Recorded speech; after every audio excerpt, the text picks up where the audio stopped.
రాహి తల్లి అనుగ్రహం అందరికీ త్వరగా కలగాలని మనస్ఫూర్తిగా వేడుకుంటున్నాను.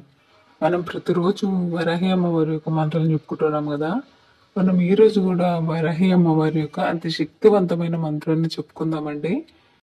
రేపు ఆదివారం అష్టమి తిథి వచ్చింది కదండి. అందులోనూ ఆషాఢ మాసం కాబట్టి వరాహి అమ్మవారికి ఎంతో ఇష్టమైన రోజు. మన ఆషాఢ మాసం అంటేనే ఉగ్రదేవతలకు ఎక్కువగా పూజలు చేస్తూ ఉంటారు కదండి. అందులోనూ వరాహి అమ్మవారి నవరాత్రులు కూడా అయిపోయాయి కదా ఈ ఆషాఢంలోనే. వరాహి అమ్మవారికి ఎంతో ఇష్టమైన అష్టమి తిథి, అందులోనూ ఆదివారం కలిసి వచ్చింది కాబట్టి ఎంతో శక్తివంతమైన రోజు అండి.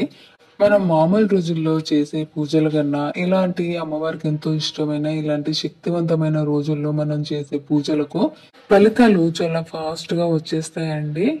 చిరకాల కోరికలు ఏమున్నా సరే అండి, వరాహి అమ్మవారికి చెప్పుకొని రేపు వరాహి అమ్మవారికి ఒక నెయ్యి దీపం వెలిగించి అమ్మవారికి బెల్లం పానకం నైవేద్యంగా సమర్పించి అమ్మవారికి మనసులో ఉన్న కోరికను చెప్పుకొని, ఒకవేళ మనకు ఏమైనా సమస్యలు దీర్ఘకాలంగా ఉన్నా, ఆర్థిక సమస్యలైనా, అనారోగ్య సమస్యలైనా, ఇంకా ఏ సమస్యలైనా సరే అండి, ఎలాంటి సమస్యలున్నా, ఎలాంటి కోరికలున్నా వరాహి అమ్మవారికి ముందుగా మనసులో ఉన్న బాధ అంతా చెప్పుకొని అమ్మవారికి ధూపదీప నైవేద్యాలు సమర్పించిన తర్వాత అమ్మవారి ఫోటో ముందు కూర్చొని అమ్మవారిని చూస్తూ ఈ మంత్రాన్ని 108 సార్లు జపించాలండి.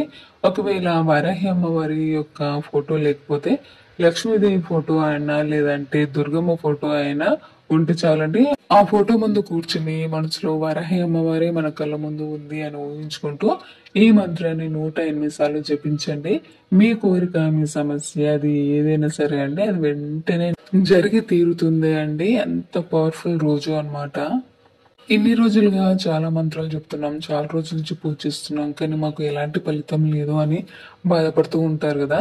ఒకవేళ మనకు గత జన్మ తాలూకు పాప ఫలితాలు ఉన్నా, లేదంటే ఈ జన్మలో మనకు గ్రహ దోషాలు గాని, లేదంటే జాతక దోషాలు గాని, ఇలాంటివి ఏమన్నా ఉన్నా కూడా మనం ఎన్ని మంత్రాలు జపించినా, ఎన్ని రోజులు పూజ చేసినా కూడా మనకు ఫలితాలు అనేవి రావు కదండి. ఇవన్నీ అడ్డుపడుతూ ఉంటాయన్నమాట. మనం ఇలాంటి శక్తివంతమైన రోజుల్లో మనము అమ్మవారిని పూజించి అమ్మవారి యొక్క మంత్రాన్ని మనం జపించినట్లయితే మన పాప ఫలితాలన్నీ తొలగిపోయి పుణ్య ఫలితాలు వచ్చి అప్పుడు మనము ఏ మంత్రం జపించినా, ఏ పూజ చేసినా మనకు వెంటనే ఫలితాలు అనేది మనకు వస్తాయన్నమాట.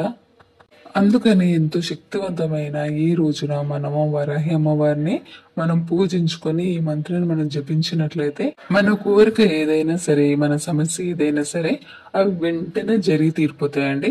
అమ్మవారి యొక్క అతి శక్తివంతమైన ఆ మంత్రాన్ని ఇప్పుడు చూద్దాం. ఆ మంత్రం ఓం ఐం గ్లౌం పాంచనతాయై నమః. ఓం ఐం గ్లౌం పాంచనతాయై నమః. ఓం ఐం గ్లౌం పాంచనతాయై నమః. ఇదే అండి అమ్మవారి యొక్క అతి శక్తివంతమైన మంత్రం. ఈ ఆషాఢ ఆదివారం అష్టమి తిథి రోజున ఎంతో శక్తివంతమైన రోజు అండి. అస్సలు వదులుకోకుండా చిరకాల కోరికలు గాని, సమస్యలు గాని ఏమైనా ఉంటే అమ్మవారిని ప్రాధేయపడండి. మీకు తప్పకుండా 100% జరిగి తీరుతుంది. మీకు ఈ వీడియో నచ్చితే ఈ వీడియోని తప్పకుండా లైక్ చేయండి, షేర్ చేయండి, కామెంట్ చేయండి. సబ్స్క్రైబ్ చేయడం మాత్రం అస్సలు మర్చిపోవద్దు. కొత్తగా చూసేవాళ్ళు please subscribe to my channel. Thank you for watching.